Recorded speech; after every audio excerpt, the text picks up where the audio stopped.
Oh, wow.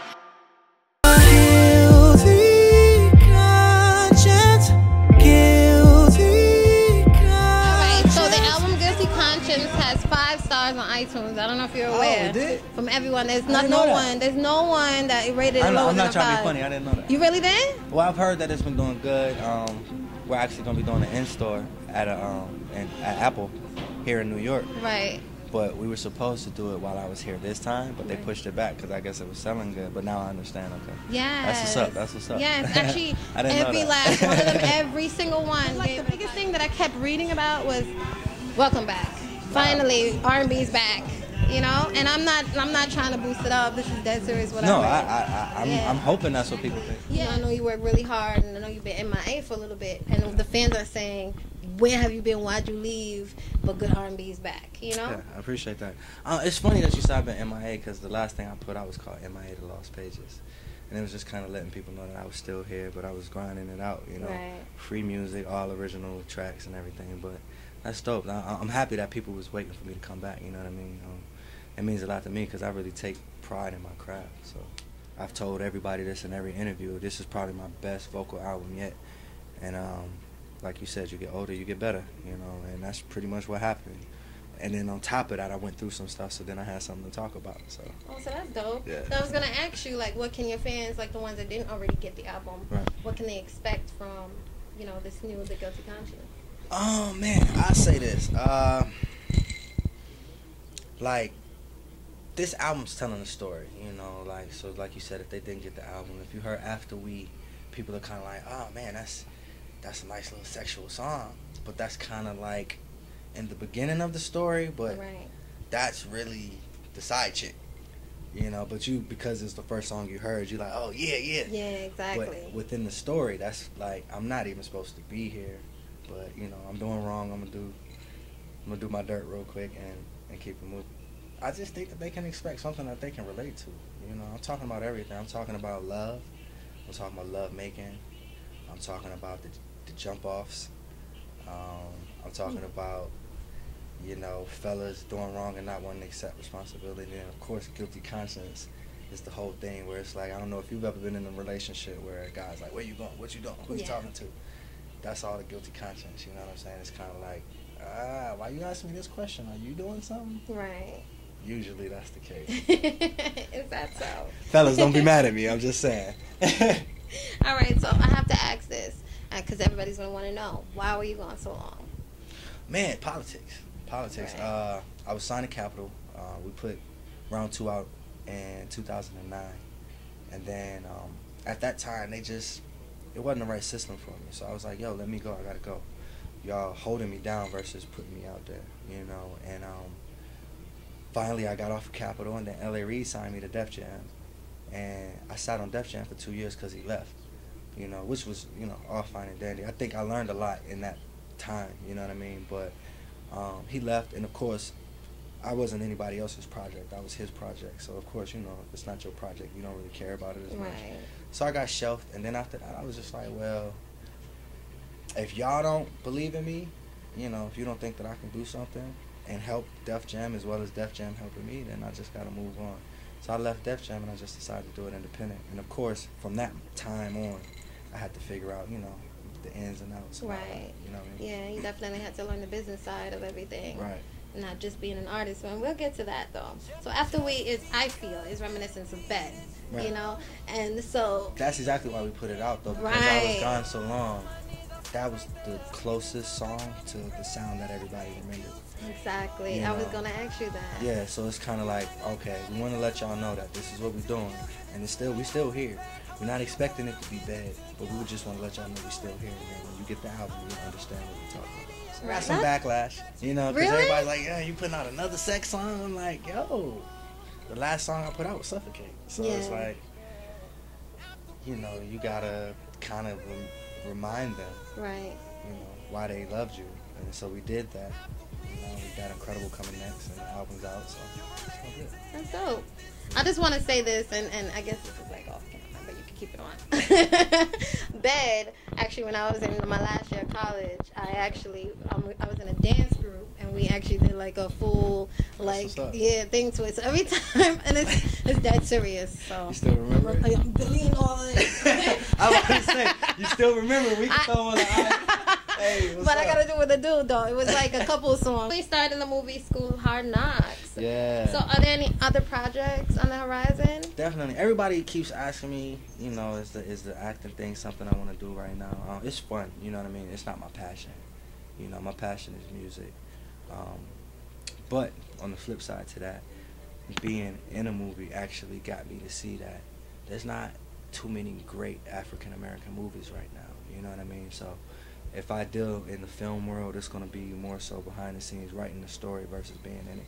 You know, I just feel like the stories that we're telling right now is just kind of like surviving, you know what I mean, versus really telling stories we really want people to see. Like everything's like comedic dramas or, right. You know, there's no real harsh movies that's telling something. Right, you know, so exactly. That's what I would rather do. You're right, though, like showing the nitty-gritty of what we're going through every day. You're absolutely always, right. Always, yeah. All right, so that's cool. So you want to do more of the, you know, behind the scenes. So we can't. Writing the screenplays. Are we going to expect to see you in any, in front of the camera, other than music videos? Well, the reason why I took the role of School of Hard Knocks was because I could really relate to that character. So it's like, if I can't really relate, like, because it's not my passion, like, I don't necessarily want to do every role, any role. Like, I can really relate to it, and then I can do it, you know what I mean? Right. That's my biggest thing. So if I come across another role that I can really relate to, yeah, I'm down, you know. But other than that, I'd rather write it. That's cool, though. That's dope. So we can expect to, like, you know, see some... Oh, definitely. I'm in the summertime, I'm submitting a screenplay to Ice Cube, and hopefully he'll take it. We'll see. That's dope, though. We shall see. Yeah. You know, oh, wow. Heard it first. You heard it first here, you know? Yeah, definitely. All right, so tell us about Holiday Music Group. Oh, man, it's funny because everybody's like, oh, so you independent now. Holiday, I was kind of forced into that. And when I say I was forced into it, it's just when you fight and fight, right. You know, just over and over, blood, sweat, and tears, it's just kind of like, I'm not winning. And it's not that I'm not winning because people don't like me. I'm not winning because of the politics. Mm-hmm. So it's just kind of like, well, why not just do it myself? And, of course, social media helped out with a lot of that as far as, like, anybody that's on social media right now can put out an album, put out a song, put out a video. You know what I mean? So it made it easier to be independent now, you know. And realistically, I don't know if the labels know this or not, but we don't really need them anymore, you know, unless you want to be, you know, Justin Bieber, kick him out. But all I'm saying is we don't need the labels anymore. You know what I'm saying? No, but you're right. So are there any other artists under the label right now? Nah, right now it's me. This is the first one. You know what I'm saying? We're going to put this out. Well, it's out. And, you know, we just want to let it build up and get that buzz going to where people know that I'm still doing good music. Right, crazy. Raising J Holiday, right? What are your thoughts on that? Well, first, before you get there, you know, because you know I check out the ratings, right? She has a 5-star also. Oh, really? Dead serious. I try not to keep up with that because people get discouraged and they look at numbers and expect them to be something and don't be that. So I just let it do what it do. But nah, I'm happy for her. It was funny because everybody's like, how do you feel about that? I'm like, well, she actually really asked me, was this okay to put in the book? Was this okay? I'm like, why do you keep asking me? Like, this is your story. You know, this is your story about my life. Like, that's your perception. So I want people to see your perception. And then if I have to do a follow-up, then I'll do a follow-up. Right. You know, being raised by Mom Dukes or whatever. You know what I'm saying? Right. But, yeah, it doesn't bother me. Because I know, you know, my mom, she's smart. She's intelligent. She's one of the strongest women I know. Probably the strongest woman I know. And she's done a lot for me. You know what I mean? So just for her to even get that shine, I'm down. So you've been grinding for the past 5 years. And just not even just for the past 5 years, but since you like came on the scene. And so what motivates you to just keep on doing what you're doing and just know that, because I know you could have given up within those 5 years and said, almost all right, did. You see? So what kept you on track? What kept me on track was basically, because I try to stay active with my fans and people that support me. Like, I'm talking about my down fans, you know. Shouts out to all of y'all. But no, like my fans that really held me down, like, yo, put something out, like almost that they got mad at me because I wasn't putting out anything. Right. And that's just that motivates me because I just want to be able to give people what they want to hear, and if nobody else is doing it, and I have a specific sound that they want to hear, then why not? You know, but I almost gave up. It's discouraging sometimes. You know, I hate to say that I'm a rebel, but you know, sometimes I just want people to understand you can be yourself and still win. You don't have to conform or change your ways or your look or whatever. You know what I mean? So. I'm good. Fans got me. They held me down. Fans, my mom and God got me. So what advice do you have for others that want to be in the entertainment business? You know, good, the bad, the ugly, what? Oh man, I would say if you're doing this for if you want to do it for the fame, don't do it. You know, fame is here today, gone tomorrow. You know, but if you're passionate about it, get your team right, learn your contracts. And stop listening to just your family. Go out and get some real criticism to see if you really got it or you don't.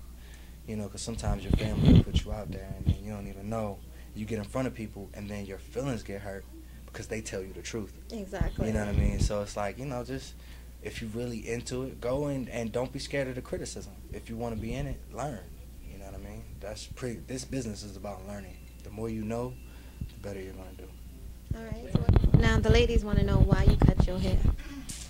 Actually, real talk, I wanted to cut my hair before anybody cut their hair, but I got caught up in the label thing, and the label was like, "No, don't cut your hair. That's your look." Yeah. I'm like, but I'm getting older, right? Right. I can't. I'm not going. Not to R. Kelly, you my guy, but I couldn't be in my 30s, my 40s with cornrows. Me personally, I'm not going to do it. You know what I'm saying? And I wanted to cut it, and then everybody started cutting their hair. And then I finally cut it when I left everybody because I was like, now I don't have to hear anybody's opinion or anything. You know, I've been wanting to cut my hair.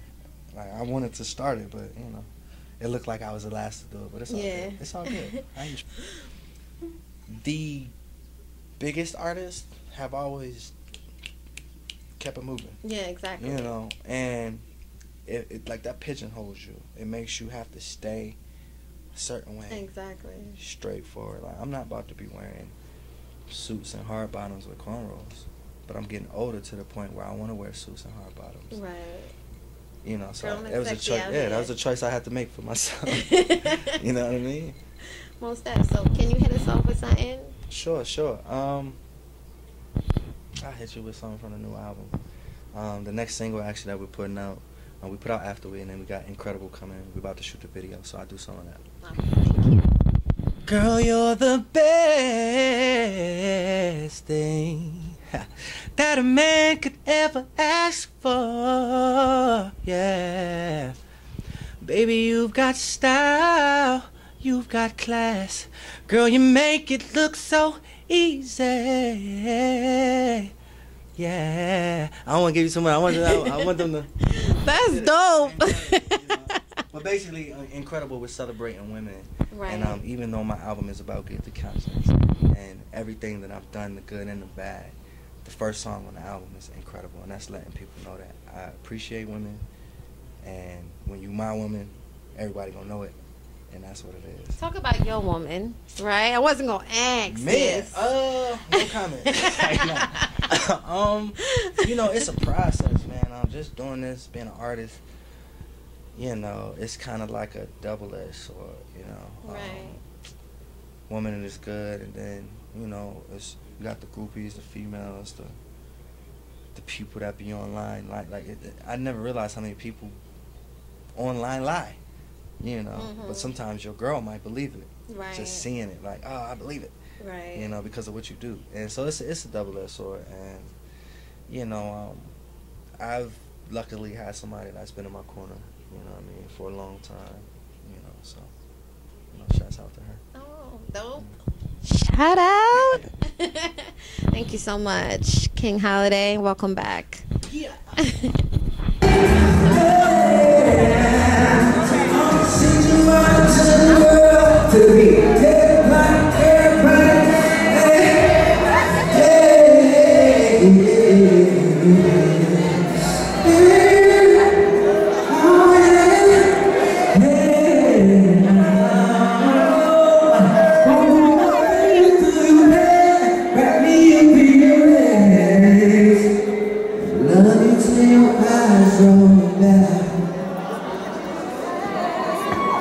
Oh,